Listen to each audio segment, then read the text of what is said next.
Hello, everybody. How are you? We are here on this last Tuesday of the month for our monthly Books, Whips, and Sips book club, virtual book club. And I am so excited to talk to you about tonight's book, The Paris Apartment, which I very conveniently once again left upstairs and I forgot to bring it downstairs. So I don't have a picture to show you, but if you look on my feed, it's there. So The Paris Apartment is by Lucy Foley. It's her latest book. And I am super excited to be joined by Laura of Fiction and Fibers tonight. So give me 1 second while I get her on here.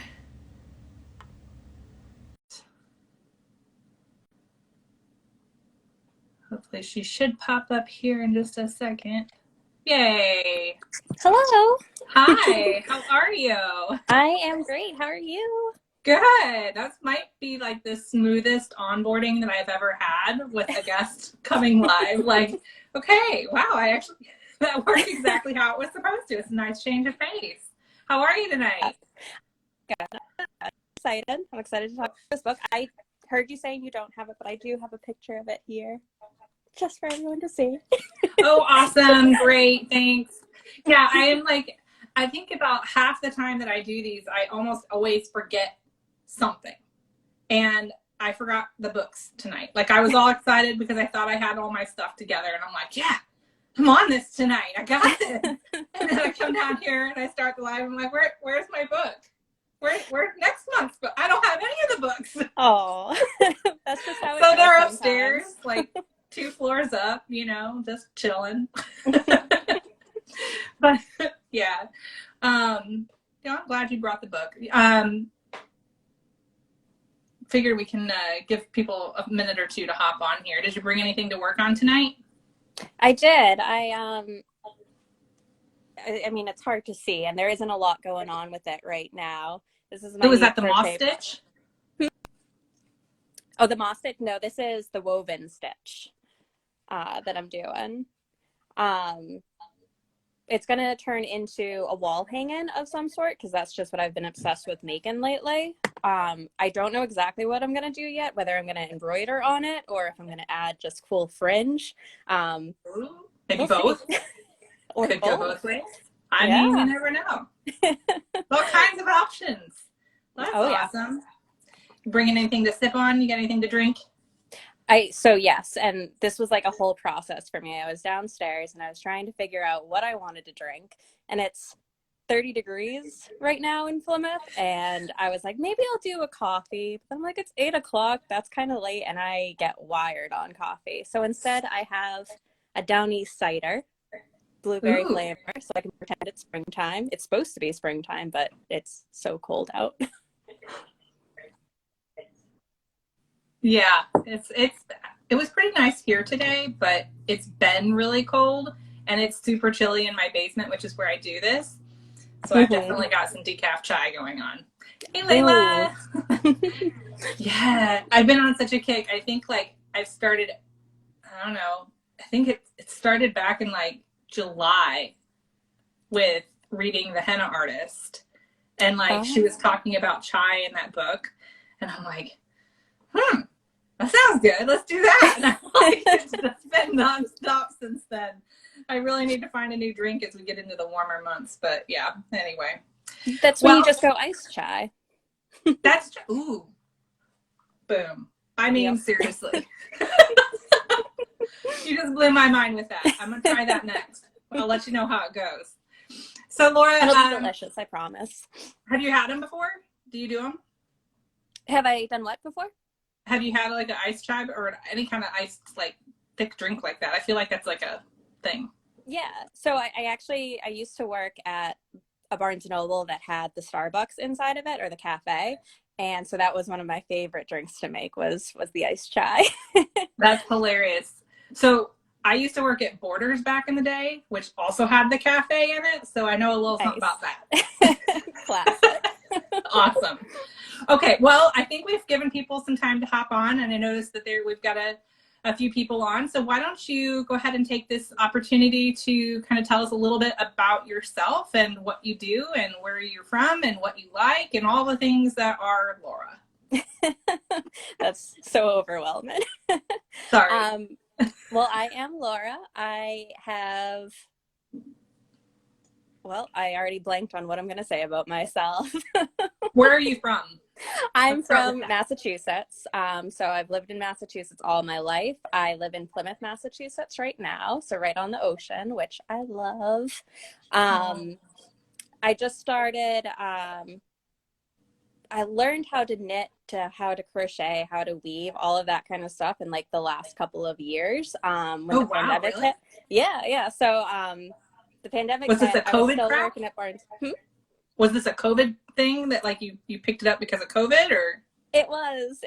So I was still at Barnes and Noble then, and then I ended up, we shut down for the month, and I was just sitting at home, and I think I watched a lot of TV and played a lot of video games for a couple weeks, and then I was like, I feel like I should be doing something more productive right now. So I got some yarn delivered, and I was like, I'm going to learn how to knit. But then knitting was kind of hard for me, so I was like, I'm going to learn how to crochet, and that was also very hard for me.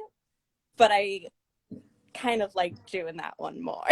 And yeah, so well, at least there's only like, you only have to worry about one little stick, like you don't have to worry about two. Exactly. Yeah. That was kind of my thinking when I learned. Yeah. So yeah, and I just, as soon as I started it, I was like, I love doing this, and I started making patterns and stuff right away. I just really got into it. And then I started a huge yarn stash immediately. I just started collecting stuff. And so now I have my blog, fictionandfibers.com. I've got my Instagram where I share all the works in progresses and stuff that I'm working on, the patterns I'm releasing. I also just started carrying some supplies in my Etsy shop. So when I started doing the weave, and I started collecting a lot of fabrics and stuff from just local thrift shops, things that I thought were pretty and that I could incorporate into the weave-ins. But then I ended up with a lot of extra stuff. So now I have all those available for sale in my Etsy shop, which is also Fiction and Fibers. That's awesome. Yeah, it's been a lot of fun. Learned a lot over the last few years. So now you've also done what I find really interesting, and I don't know if anybody's had a chance yet to check out Laura's Instagram feed, but she has some really unique weavings in that she uses ribbon that she makes and tears herself, which was just so like, I didn't even know that was a thing. But then I'm like, well, of course it's a thing. It's beautiful. And you do such a great job with it. Like, tell me a little more about that. Like, what got you started with the ribbon? So it actually started because there are just so many incredibly talented weavers on Instagram. But one of the things that just fascinated me was how people seem to use a lot of almost like found materials in their weave-ins. And I just love that idea that it doesn't just have to be yarn or the macrame cord, that you can kind of incorporate anything into it. So, I mean, I've seen people using like newspaper as like a weave-in. Really? Yeah, it's incredible. People incorporate a lot of like dried flowers. There was one artist, I believe it was Pretty Wild Fibers is her handle on Instagram, but she used to incorporate like dried orange slices and stuff into her weave-ins. And it's so cool what people will use and how they'll use it. So I bet that smelled amazing too. I know. So in comparison to that, the weave-in is, or the ribbon is not so outlandish, but you know, I love doing it. I love going to the thrift stores and finding like old curtains, old skirts, and dresses and stuff, and just kind of turning that into something I can use. There was one weaver I saw who I can't remember her handle, and I apologize for that, but she actually had a client send her old wedding dress, and she turned that into a wall hanging, and it was gorgeous. Oh, I would love to see that. If you remember who that was, you're gonna have to share that with me. I'll definitely, I'll look for that for her handle, and I'll send it to you, because it was one of the most amazing things I've seen. That sounds really amazing. There was you know, I feel like there's a huge market for like anything bridal, like, but I'm going to call it post-bridal, you know, so like after the wedding is over, in ways of, you know, kind of memorializing. I don't know if that's the right word, but that makes me feel like something's dead. But, but like, you know, just commemorating the occasion, whether it's something like that, which sounds amazing. There's another lady that I saw, and I'm just as bad because I cannot remember her handle either. But she does embroidery, and she recreates the bridal bouquet with embroidery. Oh, and that's it's really such a good neat. idea. Yeah, there's just all these really kinds of things. So with the ribbon, though, I have a question, because one of the things when I was looking at your post on and watching you, how do you make sure it stays straight? I feel like if I was doing that, I would have like, you have these nice, pretty, even strips, and mine would be like. So that was actually one of the coolest things, because I did the same thing. I had scissors the first time, and I was like cutting it, and it ended up exactly like you described. It was all over the place. And I was like, how do people get straight lines? And so it's actually, so I tear it, and that's actually a lot easier to do than cutting it with scissors, because it will tear right along the fibers that go down. Oh. So if you just have to find the way that everything's kind of flowing, and then if you find that right spot, you do like a little snip at the top, just like an inch, and then you can just pull it, and it just kind of breaks apart. And not everything, depending on what kind of material it is. Like I tried to do it with velvet, and I mean, that did not tear well, but most stuff, I mean, it just kind of breaks right along. I wonder if like some of those more woven fabrics, probably because of that, will probably work better for that kind of a thing.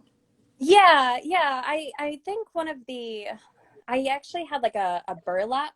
It wasn't quite burlap, but it's that pink ribbon that I had on my Etsy shop, and that one tore very cleanly. I like don't know how to describe it, because it's like it has the rough edges and everything, but like if you just find that like the correct spot to tear it, then it comes out so beautiful. Well, I think that's all really, really neat, and I feel like that's got to be a very satisfying feeling when it just, you know, I imagine that would be the case. Yeah, I can just sit here carrying ribbon all day long. Yep. Usually when I'm making the ribbon, my boyfriend will be in the same room, and he's like learned to appreciate the sound as soon as it just goes that rip sound. It's very nice. You ever just like catch him like just zoning out watching you? That's funny. So you have you said your supplies that you sell, and then you also have the actual finished weavings that you make, as well as patterns and stuff. So when is your next shop update? So early next week, it's either going to be Tuesday or Wednesday. I have some new ribbon that I'm going to be adding into the shop. And then I am also going to be adding wool roving into the shop. So if you don't know what that is, it's basically just big poofy strands of fluffy wool. Ooh. And it's gorgeous. So I have, off the top of my head, I think I have 10 different colors. It's either 8 or 10 different colors that I'll be adding into the shop. So kind of a whole rainbow palette. So I'm really excited to be offering that stuff too. Oh, how that's cool. Really fun to use. Yeah. So do you do any kind of like tutorials or anything like on your blog at all to show like your process, or, you know, if you're selling the raw materials for it, do you have any kind of instructional stuff out there? So that's actually something that I'm planning on expanding into. So I do have a YouTube channel right now. It has exactly one video on it. And that was a macrame. Gotta start somewhere. Exactly. That was for a macrame angel that I had released right before the holidays. That was actually a request from a friend. So I was like, I'll just make a YouTube channel and upload that for you, because what could go wrong with that? And nothing went wrong. But I'll be adding more to that. Yeah, so like even today, I posted a picture on Instagram of one of the weave-ins I did that was all ribbon. And I actually filmed me making the entire thing. So I won't necessarily be putting that up as a tutorial because it's not really designed as one, but I'll be uploading it to Instagram just as like a time-lapse fun thing to watch. Yeah.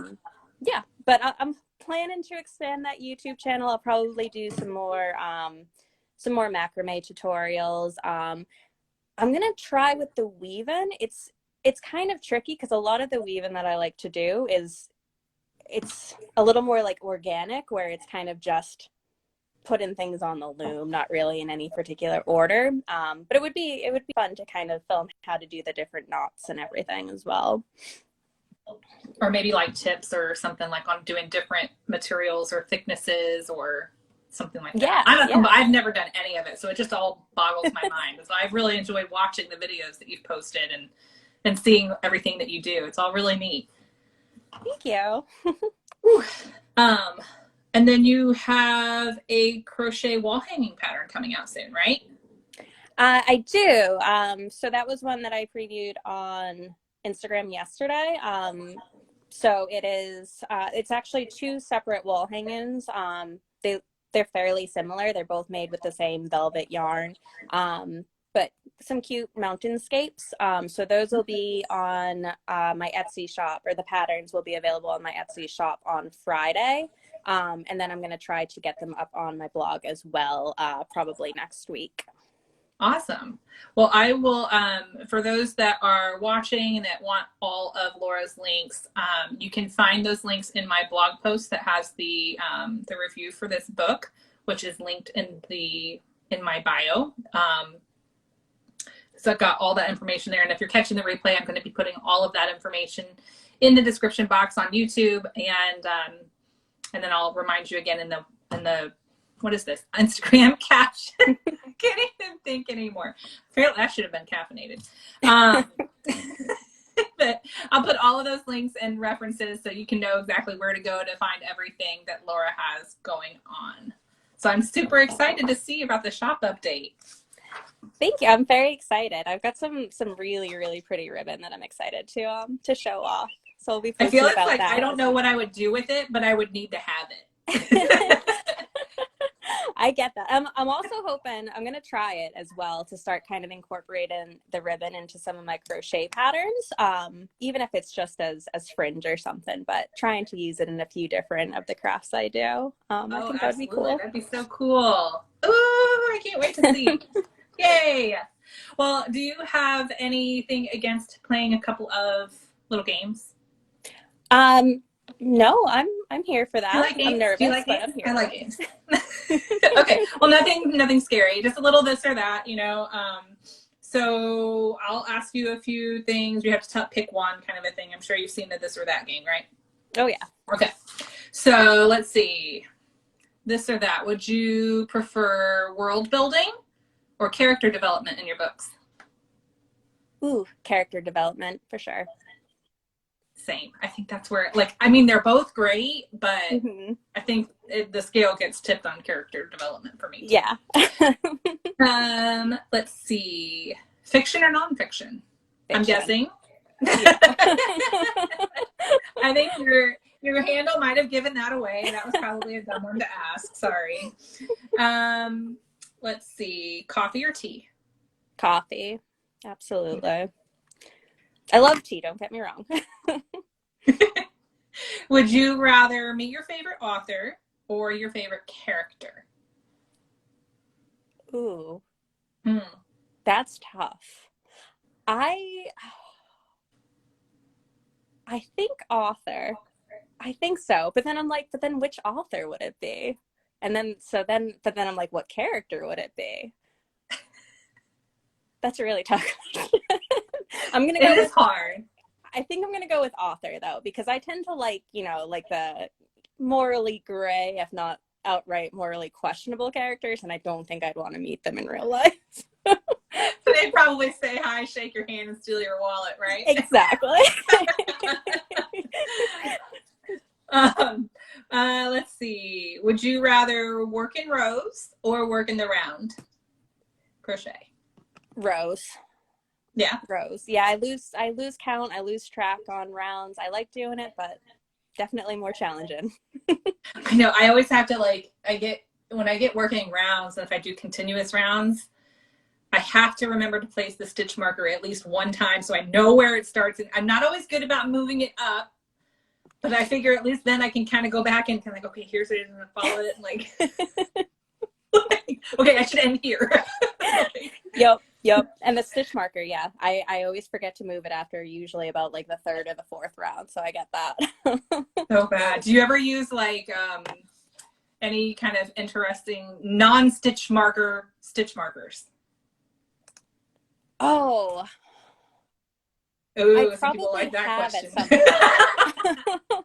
Because I remember specifically one of the first patterns I tried to follow was a crochet hat in the round, and I didn't have any stitch markers. And so I'm trying to think if I used anything or if I just went for it. But I can't remember. But now I always have stitch markers on hand. They're always in my project bag. I keep the little stash of them everywhere. You know, they just follow me around the house. I was, before I had any stitch markers, I used it when I first was learning. I used a safety pin, which was just handy, right? Yeah. I've also been known to use Nerf bullets because kids. I feel like that would work though. You kind of just tuck it between one of the stitches, yeah, it worked because I was using it was a bulky weight yarn, or a super bulky rather, and it was the moss stitch, so it was pretty easy to just pop it in. But yeah, I was like, okay, this is how you know you've gone too far. All right, let's see, just another couple of get to know you questions, and then we'll get into the book. All right, so well, I feel like you might have already answered that question, so I'm not going to ask that one again. Do you have a favorite author that you would auto buy any new release for? Like, it doesn't matter. You don't have to read the blurb. You don't have to know what it's about. This author comes out with a book and you just automatically buy it. So for a long time for me, that was Tana French. I don't know if you've ever read any of her books. She does like they're mysteries, almost like police procedural type books. Sure. But for like the longest time, I picked up every one of her books on release day. But I say used to because I just realized as you were asking that, I'm like, oh yeah, it's Tana French. And then I was like, I don't know if she had a book that just came out or not. Because if she did, I don't have it yet. But now I'm going to look it up. See, there you go. Yeah. Are there any that you used to be like that with and that maybe you dropped or gotten like stopped for one reason or another?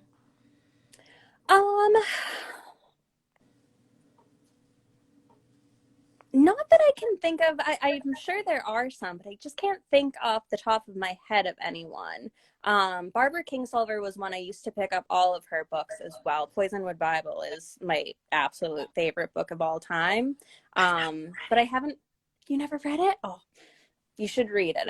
It's a beautiful, beautiful book. I read that my senior year of high school, and I think I've read it like 10 times since. Really? And that was 12 years ago now. But yeah, and she's a beautiful author. I just kind of fell off reading her books as well. I kind of got more into, she does a lot of like literary fiction, and I got really into thrillers and psychological thrillers, mysteries for a long time, and I still am into that. Yeah. I think like I have to be like, there's different books and genres that like, it's like mood reads, you know, like you have to be in a certain mood to read a certain type of book, if that makes sense. I have probably 4 or 5 books going on at one time because whatever I'm in the mood to read changes pretty frequently. So yeah. But like I used to read, don't laugh, okay? I won't. Okay. I used to read almost I up to a certain point, I read every single book that Nora Roberts put out. Every single one. Like backdated and everything. Like back before, like when I was still like barely even a toddler, I went back and read all those books. Okay. And then like she got to a point here within the last like 5 years or more that I just feel like she's lost the thread. Like I don't know what's going on anymore. I don't know. I get that though. Yeah, once you put out as many books as she has, then you know, it's hard to come up with something new. Yeah. Yeah. Yeah, And I keep to get the that. release schedule that her publishers probably have her on as well. That's Probably a the book other a year. thing. I don't know if I can do that, man. Okay. Well, that was fun. Let's talk about the book. I feel like a newscaster here. I've got like my papers, you know. Okay. Sorry.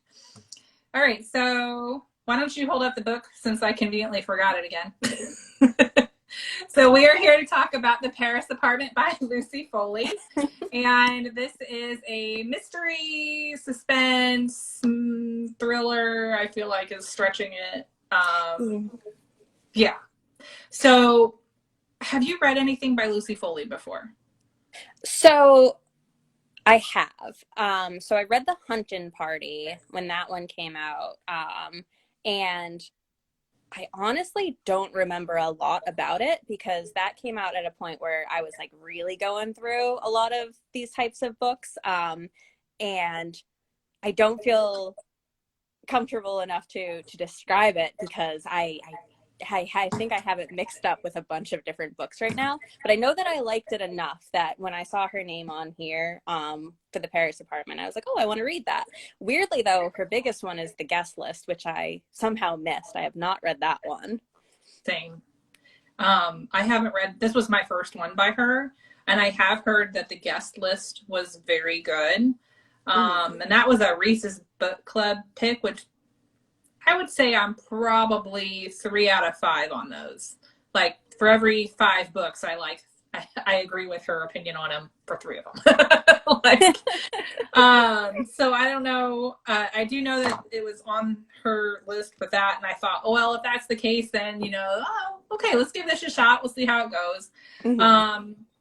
So just for a little background, in case there's anybody watching that has not read this book, The Paris Apartment is about a woman who is pretty much down on her luck, needs to start over, calls her brother, who is a freelance writer currently living in Paris, and says, hey, I need to come, sleep on your couch for a little while and get back on my feet. She doesn't really give him too much of a choice, and so she's on her way, and he says, all right, I'll let you in when you get here. And when she gets there, he's nowhere to be found. And she arrives at his address to find this amazing apartment that looks well beyond his means, with neighbors that are super sketch, to say the least, and just kind of like an overall feeling of something isn't right here kind of a vibe. And so she begins to wonder what happened to her brother. He's nowhere to be found. He's not calling her back, all of that fun stuff. So she is on a mission to insinuate herself. She starts living in his apartment, has to break into his apartment in order to do that, which I thought was kind of funny. And then she starts to kind of interview the neighbors to try and find out what happened to her brother. So this kind of struck me as almost like a closed room kind of a concept, except it's like instead of a room, it's this apartment building. Now, there are scenes that take place outside of that, but for the most part, the majority of the book takes place there. What was your first, reaction to the book when you finished it? So I was, I guess, ultimately a little bit underwhelmed with it. I want to say, because, I expected that there were going to be some twists, because that's kind of what you expect from a book like this. Sure. And, I'm not going to spoil anything right now. But ultimately they just kind of fell flat, where it's like, I didn't necessarily see them coming, but not in the best way, where it's more like, I didn't really think of that because it's kind of outlandish in a sense. So I liked the tone of it. I feel like it kind of had that, like you said, it was like that kind of closed room with the apartment. It did feel kind of claustrophobic at times. And I think that Foley did a good job at times of getting that sense of like somebody who is so far out of her element in this, you know, foreign city, in an apartment where she clearly doesn't belong, with people who clearly don't want her there. So it did have that kind of oppressive feeling to it. I didn't love the ending. Yeah, I kind of feel the same way. It had like this almost like film noir aspect in my head the entire time I was reading it. Like the setting, I think that she, like you're saying, the oppressive feel of it, the setting, and the way that she emoted everything, it all came across very, very well. And I thought that was probably the best thing about the book, is that it had this like dark Hitchcockian feel to it. And, you know, for the first third of it, I was really excited. But then it just, I mean, I'm okay with a slow burn. But there's slow burns, and then they usually have to be worth it. And this one just, it's like you're saying, it fell flat. Yeah. I found myself underwhelmed as well. So, but just a couple of questions, the kind of, before we get into the spoiler stuff, because again, we don't want to ruin it in case anybody hasn't read it yet or finished it yet. How do you think Ben and Jess's different upbringing influenced their relationship? Because in the book, you know, she said like they basically have almost a non-existent relationship. Mm-hmm. Yeah. For me, I feel like it felt very real in terms of kind of the separation between them, where you know, she was kind of, I don't remember if it said how many foster homes she went through, but she went basically through the foster care system, didn't have a great childhood. He was taken in by a pretty wealthy family by what they described, and by all accounts had a good childhood. It was sad because it seemed like the way that we saw Ben through Jess's eyes is that he was like ashamed of her,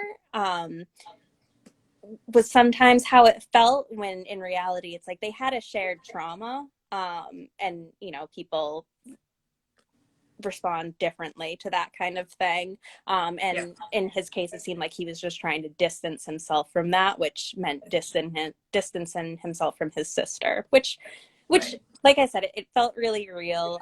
It was sad,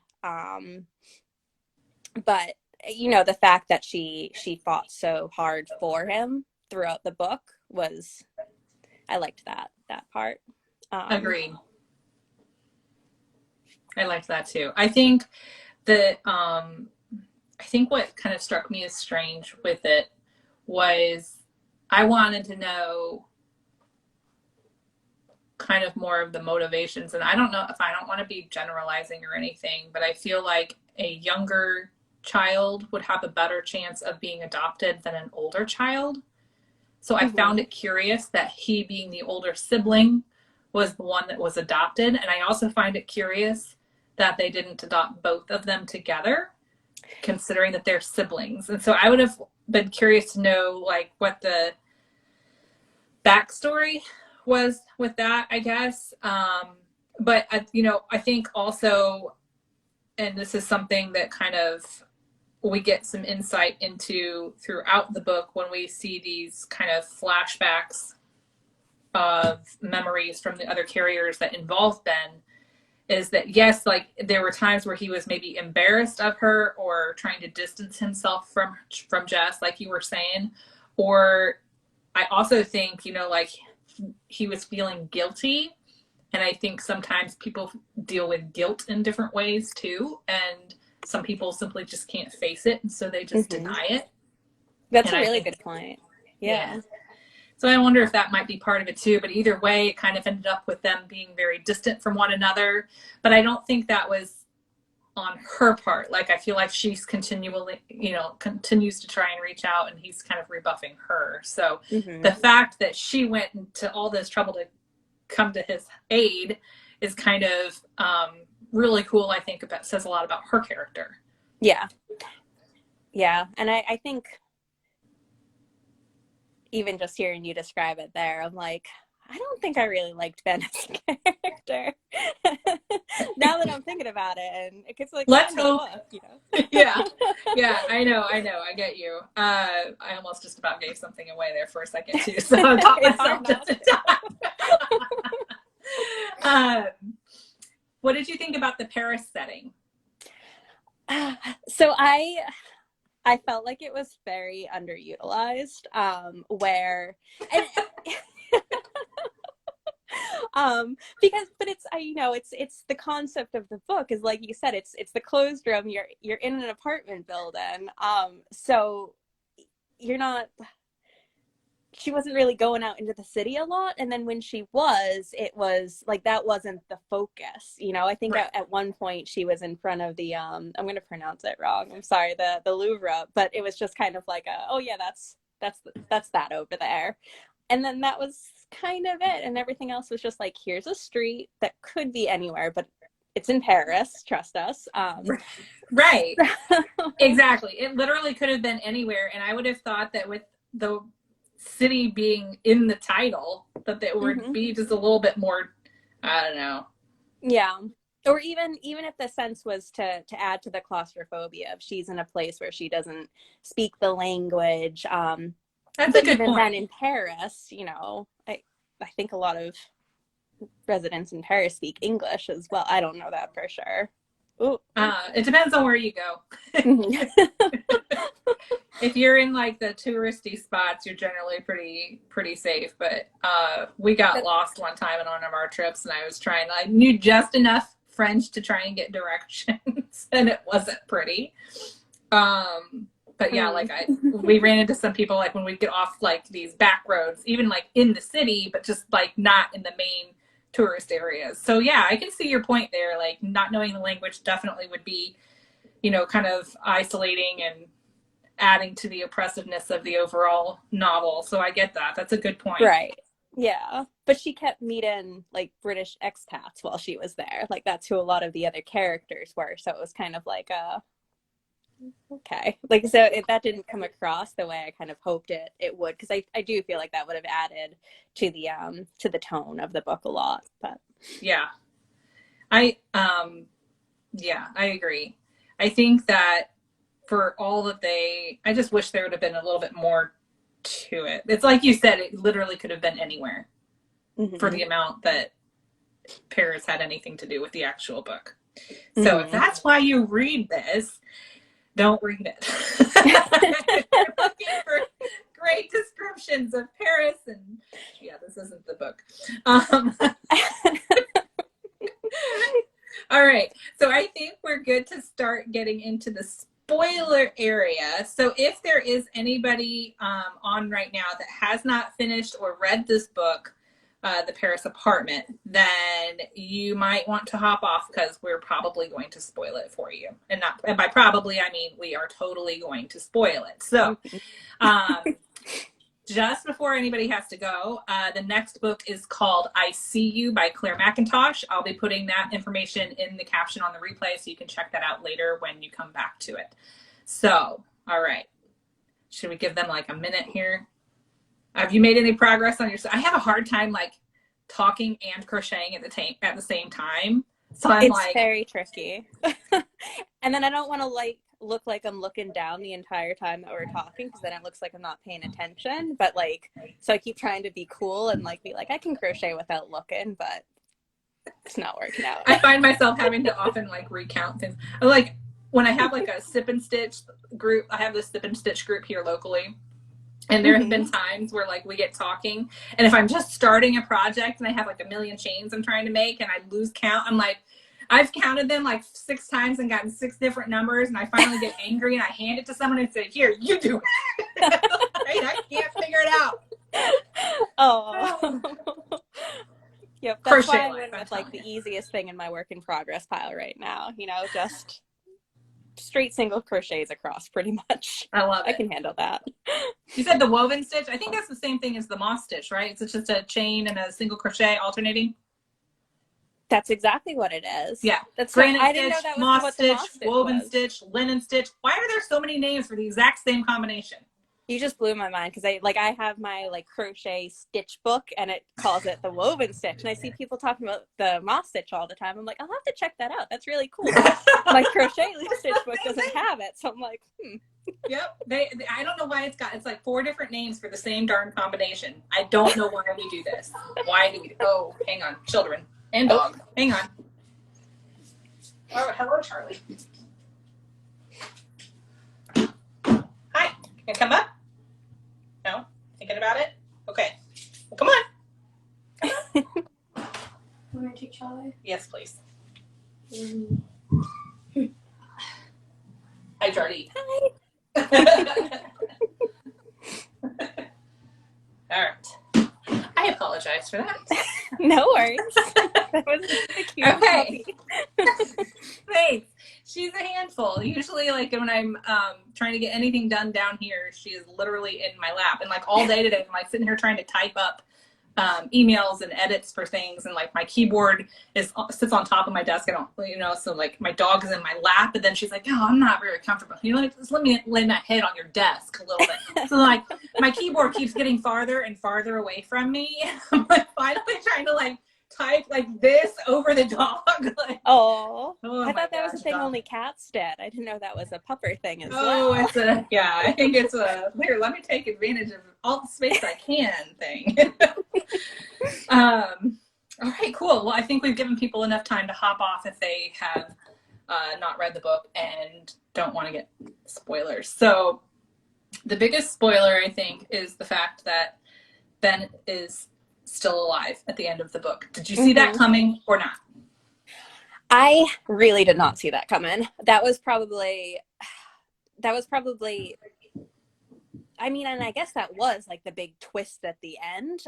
And to be fair, compared to like the other big twist with, which we'll get to, like I liked this one better, where it was, it ended up being Jacques who was the body that they saw buried in the yard, or that they saw someone burying the body.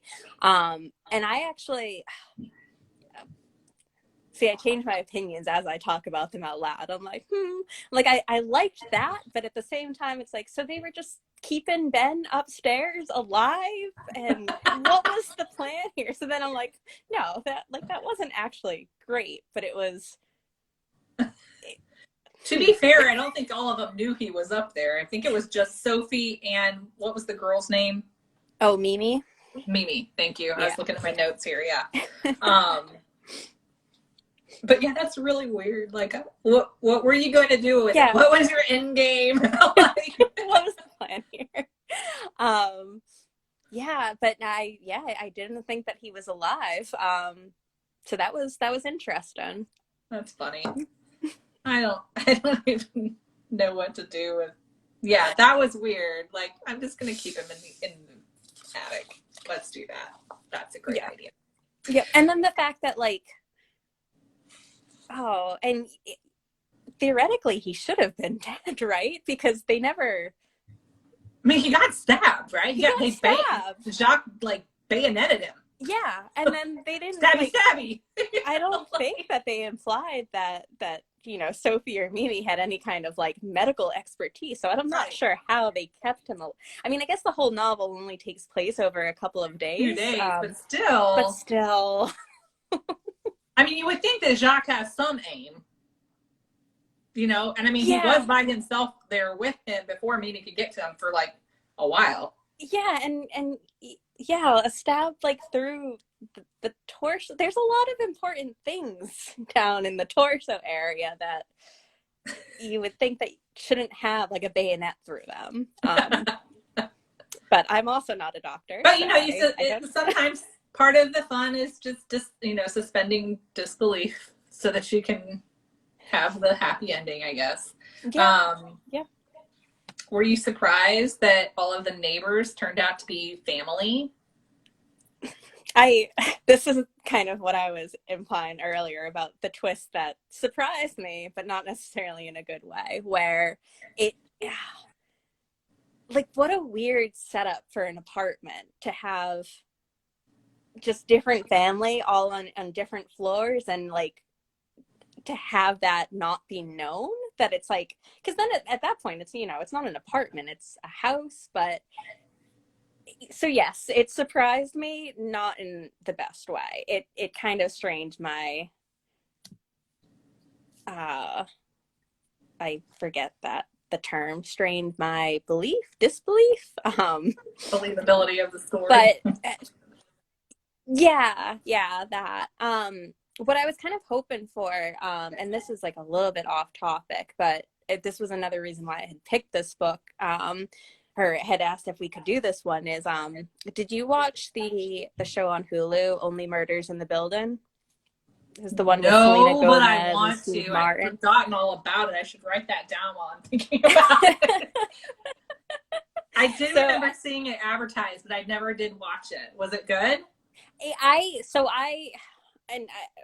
am going to be careful and not spoil. I loved it up until a point, but I'm not going to say when that is. But I'm not going to say it's not worth watching. I think you should absolutely watch it, because it's very funny. It's very twisty, and it's, if you listen to true crime podcasts, it pokes a lot of fun at the genre while also kind of loving the genre, and it's just really, and it's a really funny show.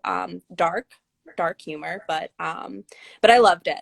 But the whole idea is, it's essentially what I said, what I thought this was kind of going to be, where it's like, you know, in the opening scene is there's a murder in an apartment building, and it's a very famous historic apartment building, and throughout the whole series you kind of get sights into the different people who live in the building, and everyone in the building is essentially a suspect, and so this had elements of that, you know, where it's like everybody is a suspect in it, but it just didn't. As soon as it was revealed that they were family, I was like, that's like the wrong kind of twist, I feel like, where, but I shouldn't even say that necessarily. Like maybe she was just messing with us. Yeah. and like, also the fact that, and this was one thing I almost messaged you as I was reading, as soon as, you know, the fourth member of the family fell in love with Ben, like they all did in some way. And that made it like for everyone. I mean, part of that goes back to, I think, Ben's character, because I feel like he's a little bit of a sociopath. Like, you know, like he can so easily blend and charm everybody into doing exactly what he wants. Yeah, Layla, it was hard to find. Layla says it was weird to find out they were all related. It was. And I mean, I think that had to be like, I was surprised by it. But at the same time, when that was revealed, I remember thinking, well, that makes those dinners make way more sense. Yeah. You know, like they would get together for their drinks or their dinner or whatever. And like, these people hate each other. Why would they do that voluntarily? Well, that makes more sense. Yeah, exactly. And it definitely connected a lot of things in a cool, interesting way. But yeah, like, yeah, that's a good way to describe it, though. Yeah, it was kind of weird. Like, yeah. And I think, like, you know, we're talking about twists and like reveals and whatnot. Like, I got this kind of, I'm going to call it a false twist. I'm coining a new phrase. Here we go. So I think she intended for it to be a twist, kind of a flash. But at the same rate, I think that it was kind of like, why did you want that to be a big twist? I mean, it can just be a fact. Like, it was when, shoot, I'm horrible with the character names. Mimi's roommate, what was her, Camille or something, and then she ended up, she was having an affair with somebody and was real secretive about it, which was leading you to think that maybe it was Ben. And then in the end, she kind of reveals that no, it was was it Antoine? Antoine's wife. Antoine's ex-wife, wife. And I'm like, so. I mean, by that point, she'd already revealed her hand. So, like, what was adding that to like, I mean, I don't know. I felt like that was kind of like a false twist. Yeah. You know? I feel like, no, that's a good term for it. I like it. I think you should document it, that you coined the term tonight, just in case it gets real big. Hashtag false twist. But yeah, I mean, that's exactly how a lot of these moments kind of played out, where it was just, yeah, you got it right, where it's like, okay, like, yeah, like, Right. we could have known from the very beginning that they were all related. And it wouldn't have changed, like, they're all still suspect, you know? Right. I guess the only thing is, like, now, you know, knowing their family, that maybe they're all in cahoots, but like you said, they all hated each other and they were all kind of working against each other at the same time, Right. even as they were like protecting, you know, the family secrets. Well, to that point, I think that aspect made a difference to Jess, purely from the fact that, you know, before she knew that information, they were just a bunch of people that hated each other. And she thought maybe she stood a chance of, you know, like with Nick, she kind of like, well, he was a friend of her brother, so she tried to kind of form a friendship with him and thinking that he was on her side. But then as soon as she finds out they're all family, she's like, well, then why is he going to stick on, like, why is he going to help me out? He's going to help his family first. So, I mean, I get that aspect, but the false twist thing with Camille and the ex-wife, I thought, like, if that had come before she revealed her hand and that Ben was alive, like, if that had come before we found out Ben was still alive, it would have had a totally different impact than after the fact. It was like a firework that was just like a dud. You know, like, yeah. I mean, what was the point? Yeah. I don't know. Maybe she was just tying off loose ends or what. I don't know. But it just felt underwhelming. Or maybe she just decided there were too many people in love with Ben. And she's like, I'm going to make this one character in love with somebody else. Maybe. Who knows? Maybe she's just screwing with us again. I don't know. Let's see. After Ben is saved by Jess, he tells her, quote, I couldn't help myself, you know, family, everything we never had. I wanted to be a part of it. I wanted them to love me. And at the same time, I wanted to destroy them, partly for living off women who might have been mom at one stage in her life, but also, I suppose, just because I could, end quote. What is your interpretation of this line and Ben's motivations with the family? Like, there's a lot to that statement, I feel like. There is. And it, you know, you said the word sociopath, and I'm like, that kind of nails it right there. But, you know, even in that, you know, the fact that, like, in, you know, because essentially it was a family of sex traffickers, not even essentially, they were. So the fact that he can kind of, you know, have the empathy in that sense to, like, kind of think like that could have been my mom, because, you know, they lost their mom, he and Jess, in like a very tragic way. That almost makes me think like maybe he's not like a sociopath, where he does have empathy to a degree, but like the family as a whole, yeah, the family as a whole, like, you don't want to be empathetic for them because of, you know, how they made their money, because of how so many of them in the family know where they get their money from and don't do anything about it. So it's like, I get the sense of, you know, him wanting to destroy them. But then I'm kind of rambling now. No, I get you. I think too, like, I find it odd that, you know, he says that he wanted to be a part of it. He wanted them to love him, but he also wanted to destroy them. And I think that part, you know, he says it's partly for living off of women that are being trafficked, but then also I think there's another part to it, and that has nothing to do with his mom. I don't know what, like, I think he just maybe from his upbringing and stuff, he just feels this need to continually have everybody love him.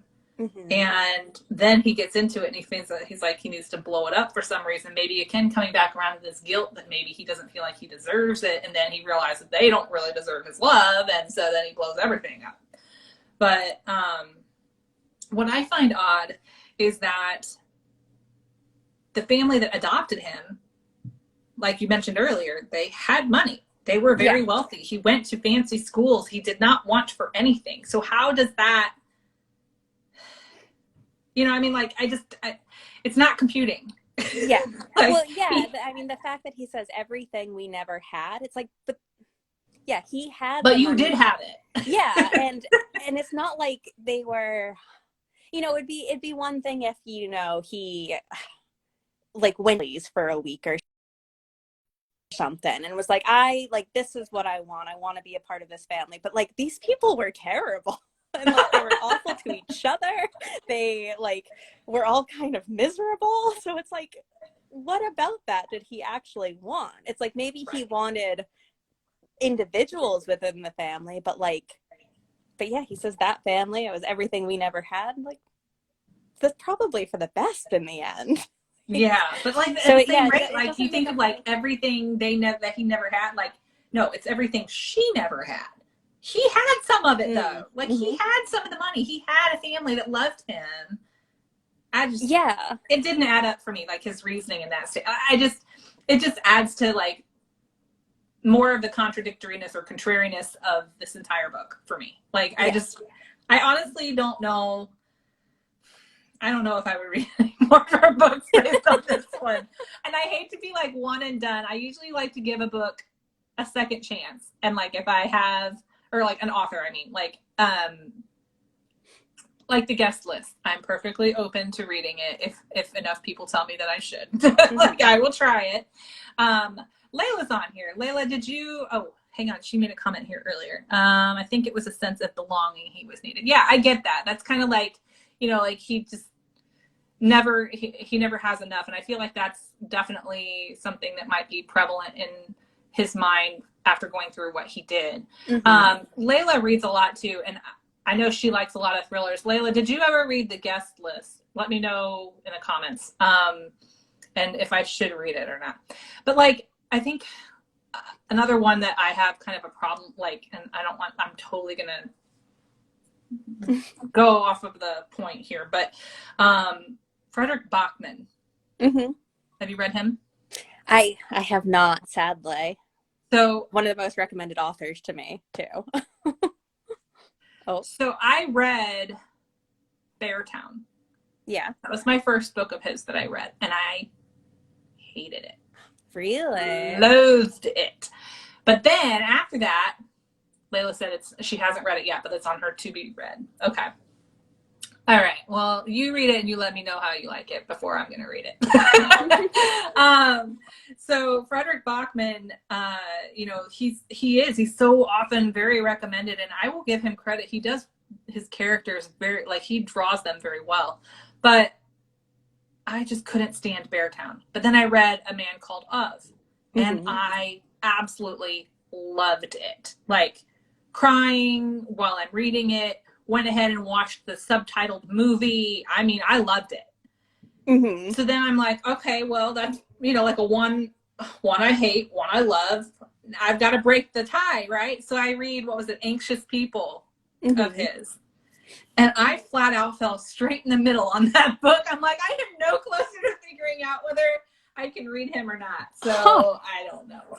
Interesting. Yeah, that doesn't happen often with authors, of like the extremes and then the in-between. I am tempted to check out the guest list, because to be fair, I liked how she wrote. I liked how she wrote out her characters. And I mean, the guest list, I've seen so many people kind of hype that one up. So, you know, it could fall short of the hype, but right now I'm not going in with super high expectations, but I'd probably give it a chance, I think. Yeah. I wish I could remember the hunting maybe we party. can do a buddy read. Yeah. No, that sounds good. Yeah, I think, so I I would be willing to give her another chance. Like I said, I don't want to just do a one and done. But hey, look at it this way: if you were underwhelmed with this book and you're already going into the next one with low expectations, you only can all go up from here. Exactly. That's the best time to like pick up another book by that same author. You know, you Yeah. didn't hate the book. It fell somewhere. Yeah, it was in the middle. Yep, same. Do you get on Goodreads very much? I try to update it, you know, at least once a month, and I am so bad at updating it. I go on there usually after I finish reading a book. I go on and read all the reviews. Weirdly, only if I kind of dislike a book, because I want to be in an echo chamber of other people saying that they didn't like a book. Give me all those 1 and 2 star reviews. I'm going to read you. You are my people. That's hilarious.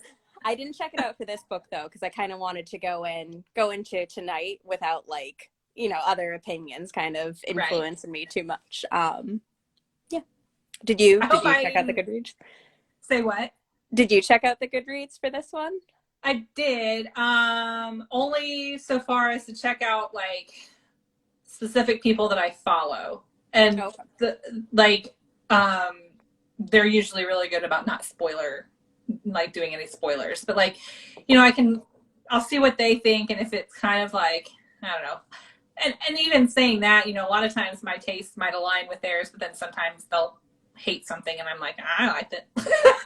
Yeah, and I think sometimes too, it depends, again, you know, getting back to mood, like if you're going in for a book like this for the scenery and the Paris feel, you're going to be disappointed. If you're going into it for the world building and the setting being, you know, creepy and dark, then you're going to like it. You know, like it just depends on what you're looking for. So, but yeah, the guest list does sound like a very interesting book. So I probably will pick it up and try and read it at some point. But I'm going to make Layla read it first. She's probably like, thanks. Well, Laura, that wraps up all the questions that I had. No, I take that back. There's one left. Ooh, okay. We've got time. Let's do it. What did you think of the ending? Like, specifically, what do you think happens next for the characters, for the main characters? Like, we touched on this a little bit. It was really weird that he's just hanging out there, injured in the attic. But, like, after, what do you think happens next? That's a tough one because, so I actually, like, right before we hopped on, I reread the epilogue, just because I couldn't really remember exactly what happened after they found Ben alive. And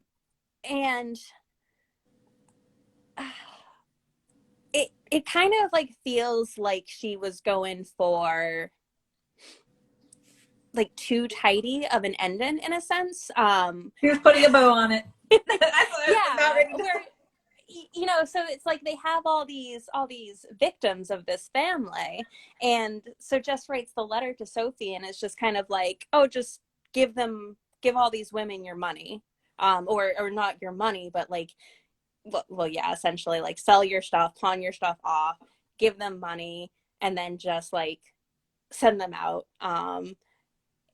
But it's like that feels so unrealistic in a sense, where it's like, so they're going to do this big crackdown because Ben's article is going to come out, exposing this family, and then we're just, you know, they send Mimi off. Antoine, I think he kills himself after. I think that's in like a little. Did he? Yeah, and like they put like she puts like a little like newspaper snippet of like, you know, the police commissioner who was kind of in on this whole thing, resigned. Right. And then, yeah.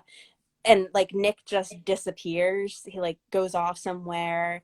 And like, so it's just kind of one of those things where it's like, well, we're supposed to assume that all these women are now safe and the family may or may not face consequences for hiding all this illegal stuff that they were doing. Like, obviously Jacques is dead, but like, I don't know, it felt weird. It felt weird. It felt kind of unrealistic. It didn't feel like rushed necessarily. It just kind of felt like an add-on that didn't really need to be there, almost, where it's like we could just end the novel with, you know, Ben and Jess in the hospital. Yeah, Theo showing up, and, you know, we assume Ben is going to publish this article and the family's going to be taken down, and instead there's this add-on that just kind of muddies everything a little bit, where it's supposed to clean it.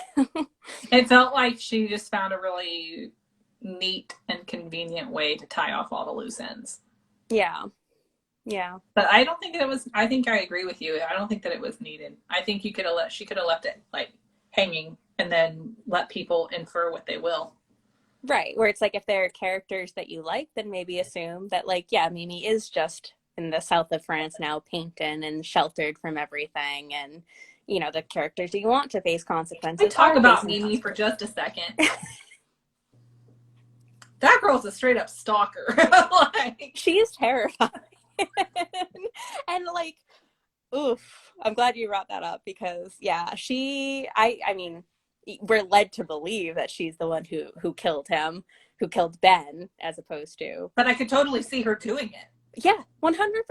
And I'm honestly surprised that she didn't, because,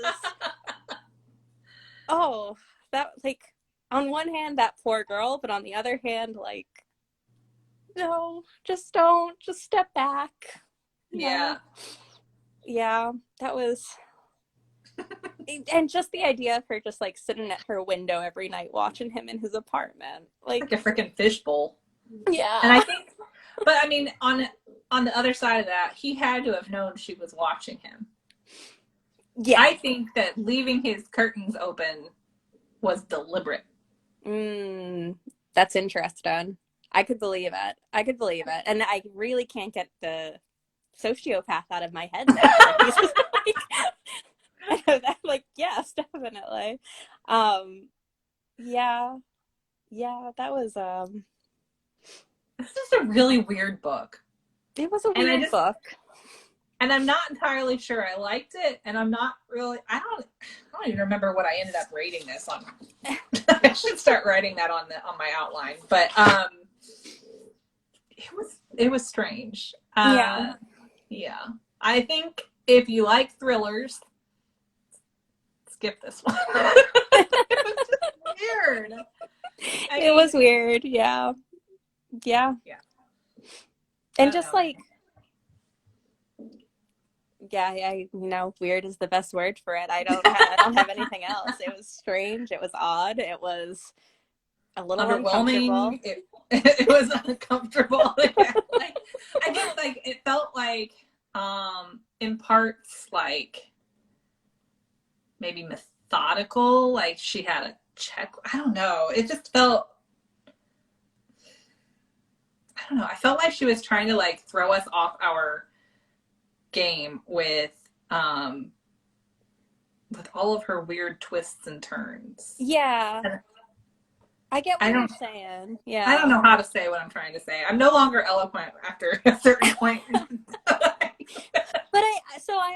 I honestly, when I was reading it, I happened to mention something almost along those same lines to my boyfriend while I was reading it, where it's just like, it almost felt like, because of the genre, she felt like she had to put in twist after twist, and that, like, the twist couldn't be the real twist. There had to be something else there, to the point that it felt like a checklist of, like, this is that, what's and they felt like red herrings with broken necks. Yeah. Like, the red herrings got thrown out there, but they were so weird. They were, like, I don't know, like, bent. Right. I don't know. It was very strange. I don't know that if anybody's if they like thrillers, I don't know that I would recommend this one. What do you think? As someone who went through a big psychological thriller phase, especially the last few years, I probably wouldn't recommend this one. It was well written in the sense that it was, once I got into it, I feel like the first few chapters were pretty slow. But then it was quick paced enough after that, but I think that the short chapters helped with that. But honestly, I did find myself checking my watch a lot. That's fair. So I don't know. I don't know. Either Yeah. way. Yeah. Well, Laura, thank you so much for joining me tonight. I think that's all I've got for us. Next month's book, just to remind everybody, is I See You, another thriller. Hopefully it's going to be a bit more of a thriller than this one. That is by Clare Mackinaosh, and the date for that is April 26th, which is, as always, the last Tuesday of the month at 7 p.m. And we will see you then. Laura, thank you again so much. I'm going to be putting all of Laura's links in the description box and the replay for YouTube. And then I will remind you in the caption on Instagram that all of her stuff is at the link in my bio. So you guys all have a great night. And thanks again, Laura. Thank you for having me. This was so fun. I'm glad you could join. Bye.